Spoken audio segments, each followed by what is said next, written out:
রাজধানী ঢাকার দীর্ঘদিনের যানজট অব্যবস্থাপনা কমাতে বড় সিদ্ধান্ত নিয়েছে সরকার। ঢাকার ভিতরে অবস্থিত 4টি আন্তনগর বাস টার্মিনাল সরিয়ে নেওয়া হচ্ছে শহরের বাহিরে। এতে বদলে যেতে পারে রাজধানীর পরিবহন ব্যবস্থার চিত্র। সিদ্ধান্ত অনুযায়ী গুলিস্তান, ফুলবাড়িয়া বাস টার্মিনাল সরিয়ে নেওয়া হচ্ছে কেরানীগঞ্জে। মহাখালী প্রথমে অস্থায়ীভাবে স্থানান্তর করা হবে পূর্বাচল এলাকায়। পরবর্তীতে এটি টঙ্গীর কাছাকাছি স্থায়ীভাবে স্থানান্তর করা হবে। গাবতলী আন্তনগর বাস টার্মিনাল সরিয়ে নেওয়া হচ্ছে হেমায়েতপুর এলাকায় এবং সায়দাবাদ বাস টার্মিনাল স্থানান্তর করা হবে কাঁচপুর এলাকায়। এদিকে সড়ক, রেল ও নৌ পরিবহন মন্ত্রী শেখ রবিউল আলম বলেন, বাস টার্মিনালগুলো রাতারাতি বা এমনি সরিয়ে নেওয়া হচ্ছে না।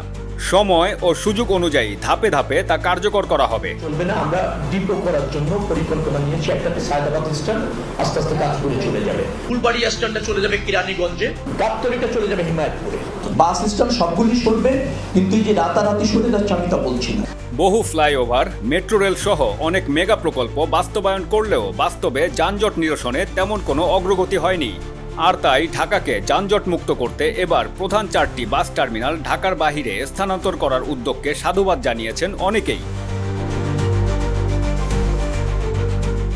এম সাখাওয়াত হোসেন সুজন, দৈনিক আওয়ার বাংলাদেশ, ঢাকা।